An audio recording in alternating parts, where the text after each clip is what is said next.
Welcome, friends of the Crawford Art Gallery, to Harley Street, and we're in a CorkAbout here today, and I am delighted to have the artist Shane O'Driscoll, who is responsible for this transformation of Harley Street, here with me today. Shane, amazing. You must have been so proud walking up here this morning. I was thrilled, yeah. Every single time I walk up, my heart skips a beat.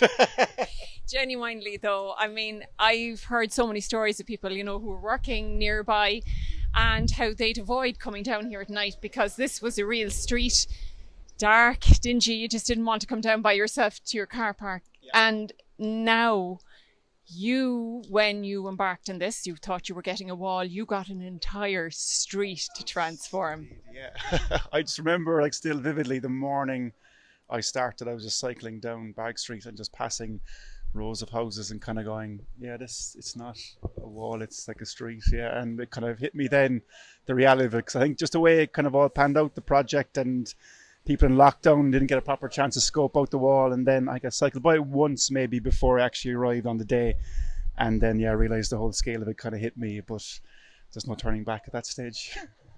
I've also noticed that with Shane, he has another fantastic mural on an Art Deco building down in Caroline Street. And again, you bring in all the festival lights, all of the people gravitating towards it, wanting to be in that space.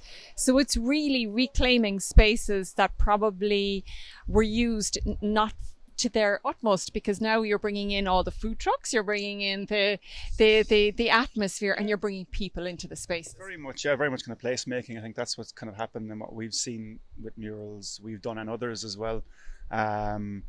You know, as you're like mentioned previously, this street was very much just kind of a segue from, you know, literally just down to the bridge like that, and a lot of people didn't walk down the street because it wasn't particularly kind of inviting, and suddenly you had his food trucks, festoon lights. The same happened on Caroline Street. It was very much just kind of a route way, and then it became a place for people to sit and enjoy and experience their city in a whole new enjoyable way, you know. I heard about you talking about your work recently, and I was tickled pink by one thing. It was your school memory of what you should have been paying attention to in maths class, being the geometry and the trigonometry. And it comes back to haunt you in your own work processes. Very much so. I think this was the one time, like a lot of time I kind of could go a bit ad lib and I enjoy just playing on the wall and might alter stuff, but this obviously had to be gridded out and meticulously laid out because of the scale of it. If you make one mistake, you're losing half a day. And I just remember sitting at home, and I still remember it's like 53 degrees. That's the angle on it, and that's when I kind of regressed into, yes, my maths teachers were right, and maths will serve a purpose in my life somewhere along the line. And it was just a few hours of getting out protractors and angles and measurements, and yeah, it's very important, maths in life. Who'd have thought it?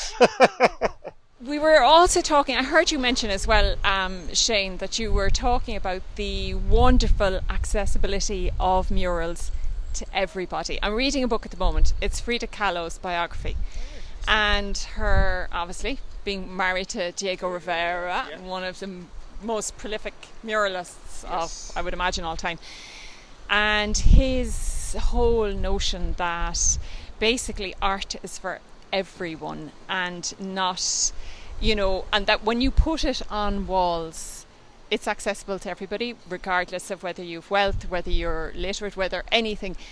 You mentioned something about that accessibility on a talk with Ardú that I was listening to recently again, because that's a big thing for you, for muralists. Definitely, yeah. I think, and just personally as well, I think coming from a more design background and then finding my way in art, you know, it's about communication. I think that's where my training came in, is communicating, and I suppose accessibility of murals it's important to me. And like personally, having travelled around the world and to see murals myself like that, I really appreciate that. But having run and curated art exhibitions over the years, and having friends who'd attend who wouldn't necessarily be into the arts, who kind of have some strange internal thing that they can't go into galleries unless they're loaded up on loads of information, and that's, we try and kind of break down those barriers and invite people in and start the conversations.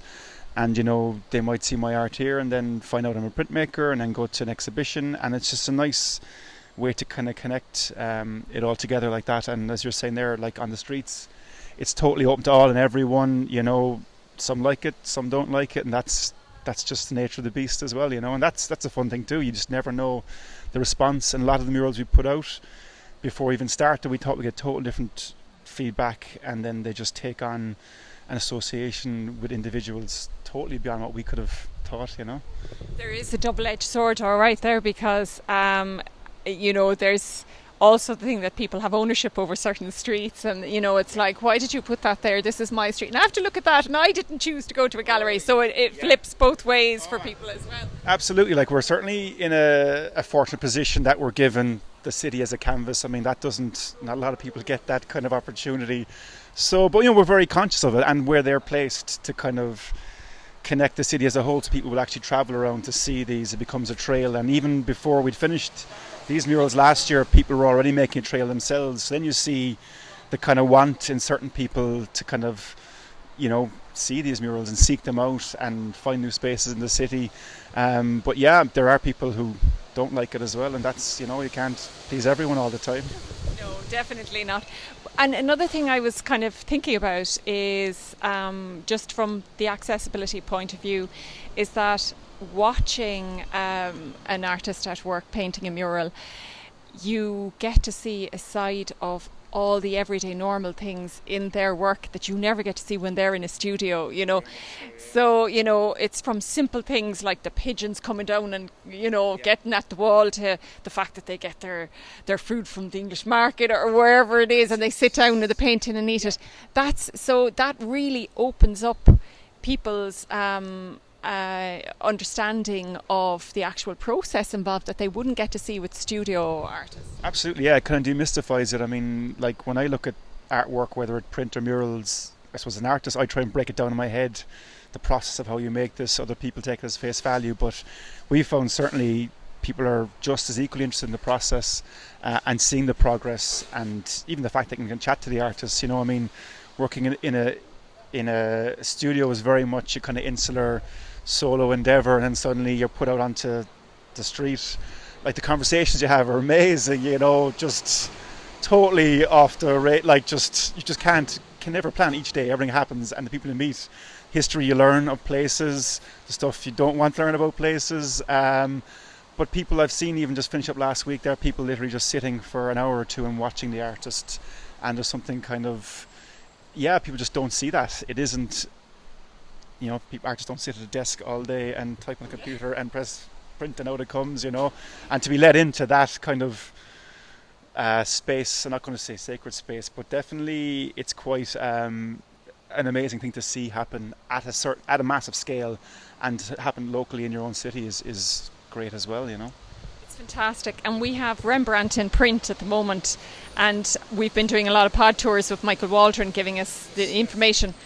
It's incredible. They have so many questions about the printing process because they've never seen, most people don't know it, and it's fascinating. And all of a sudden, by Cork printmakers coming in and setting up a little studio inside, people are learning more, and they've more and more questions. And that's part of it, that I think really it's sharing the experience and sharing the learning in another way. Oh, 100%. I mean, even again, like friends or people who buy my artwork, they might see a video online, or they might come visit me in the studio, and just by seeing the process themselves, it just creates a stronger bond with the artwork, because then they can kind of have a conversation with other people about it. And as you're saying there, the Cork printmakers have all the tools laid out on the table, and people don't realise the time processes take, and you can get so far and it falls apart and you have to go back.